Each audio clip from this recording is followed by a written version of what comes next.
I will register my continuing objection, Mr. Chair. I will question the objectivity of this proceedings if you will not allow me raise this point. Maybe in the plenary this afternoon I will raise it. Go ahead. Perhaps you proceed with your statement.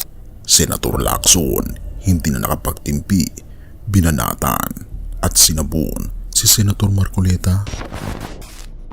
Tahimik pero nakakayanig ang viral na patama ni Senator Lacson kay Senator Marcoleta.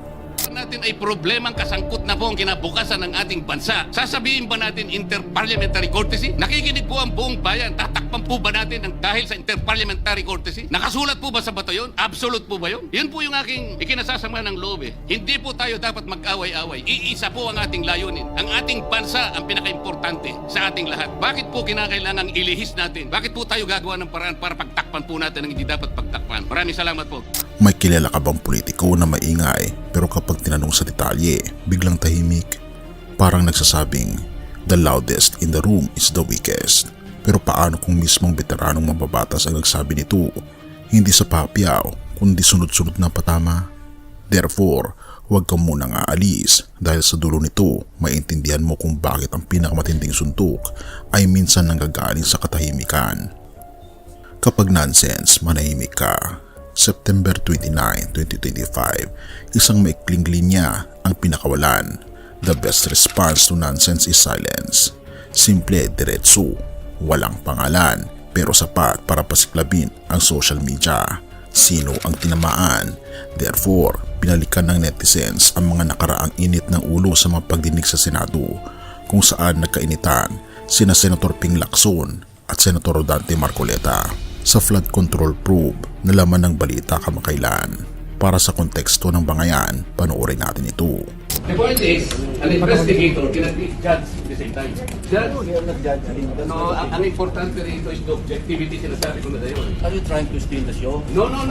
I am raising prejudicial Or questions. you're I playing just robot sinasabi ko, to prevent the proceeding? Mr. Chair, sinabi ko na sa iyo, the interest of this committee is the impartiality, the objectivity. Sana huwag kayong magbibigay ng opinion. Why did you choose, for example, Brian? Over to this guy? That's my opinion. You cannot question my opinion. Outside of this hall, you cannot question my opinion. You also express your I opinion. am questioning your opinion because you are the chairman of this committee, Mr. Chair. Kung katahimikan ang sagot, bakit parang lumakas ang mensahe?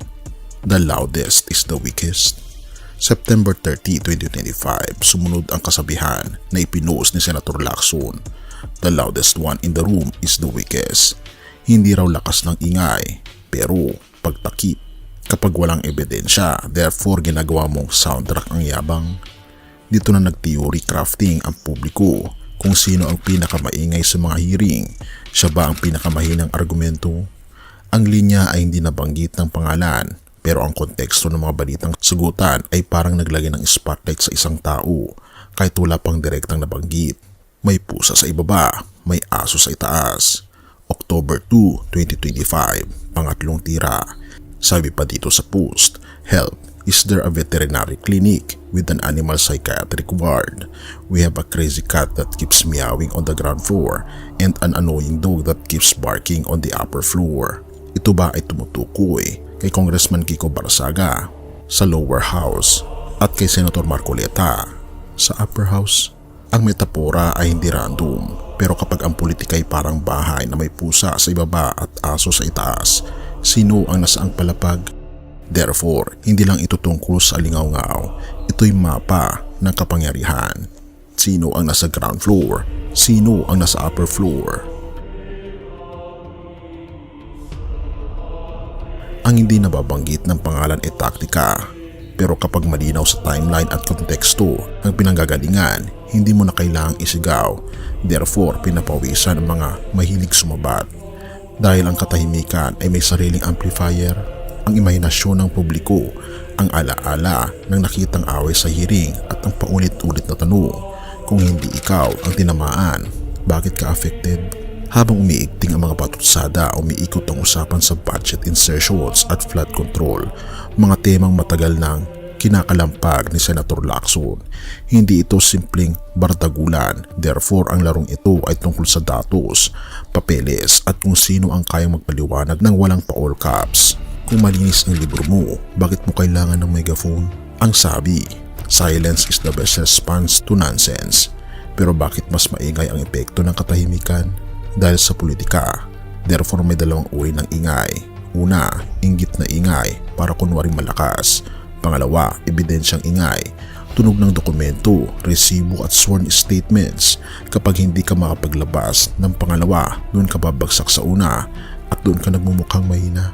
Sino ang loudest? Hindi mahalaga ang pangalan dito, mahalaga ang pattern. Madaling magdeklara pero mahirap magpakita ng primary source. Madaling mag-akusa, therefore dapat ding madaling maglabas ng katibayan. Madaling magtaas ng boses, pero kapag boses na ng witness at auditor ang umalingaw-ngaw, biglang nagbabaan ang kilay. Sino-sino ang pusa at aso sa dalawang palapag at sino ang tunay na may bahay? Mapapansin, paunti-unti hindi sabay-sabay. Pero bawat linya mula September 29 hanggang October 2 ay may parang poste na naglalagay ng pakod sa isang kwento. Ang ingay na hindi lakas. Therefore ang tahimik na kumpiyansa ang nagkakahugis lakas. Ito ang controlled burn, hindi wildfire, kundi apoy na dinidirekta para mahayag kung alin ang totoong tuyo at alin ang basa. Kung sa politika ay may mga maingay pero mahina, sa buhay naman natin may mga sandali na parang ingay lang ang naririnig. Mga sigaw ng problema, akusasyon at panghusga. Pero ang tunay na lakas ay hindi sa yabang kaibigan, kundi sa karunungan na galing sa ating Panginoong Diyos. Tulad ng sabi sa Proverbs 21 verses 2 to 3, "Every way of a man is right in his own eyes, but the Lord pondereth the hearts. To do righteousness and justice is more acceptable to the Lord than sacrifice." Ipinapakita nito na kahit anong ingay ng tao, ang ating Panginoon Diyos tinitignan ang puso. Siya ang nagbibigay ng tunay na katarungan, biyaya at awa sa lahat. Kaya't sa halip na masilaw sa malalakas na tinig, tumingin tayo sa tinig ng ating Panginoon Hesus na puno ng pag-ibig at katotohanan. Kaibigan, baka matagal ka nang naghahanap ng tunay na katahimikan sa gitna ng ingay ng mundo, pero wala ito sa tao, wala ito sa politika. Therefore, ang kapayapaan ay nasa pakikipaglapit sa ating Panginoon Hesus. Ngayon, maaari kang lumapit sa Kanya, sumuko at magtiwala, sapagkat siya lamang ang nagbibigay ng pag-ibig na walang kondisyon, awa na walang hanggan, at katarungan na ganap. Purihin ang ating Panginoon Diyos at tayo manalangin. Ama naming Diyos na makapangyarihan sa lahat, salamat po sa iyong salita na nagbibigay liwanag sa gitna ng ingay at kaguluhan ng mundo.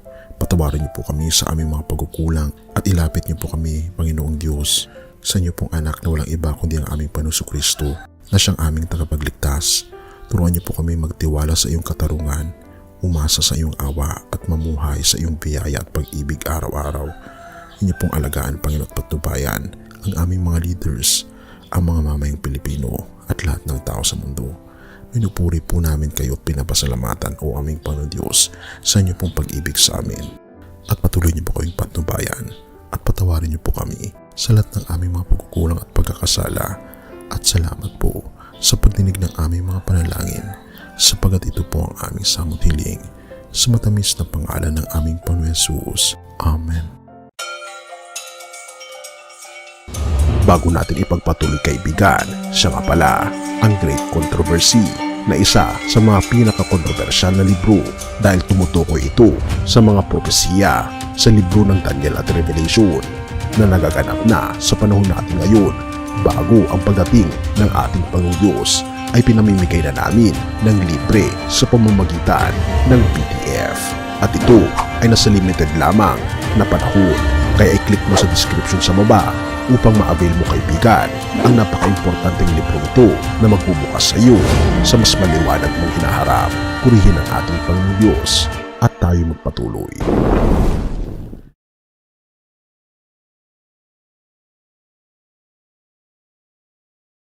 Siyang aking patnubay, siyang aking gabay, siya ang tanging Panginoon,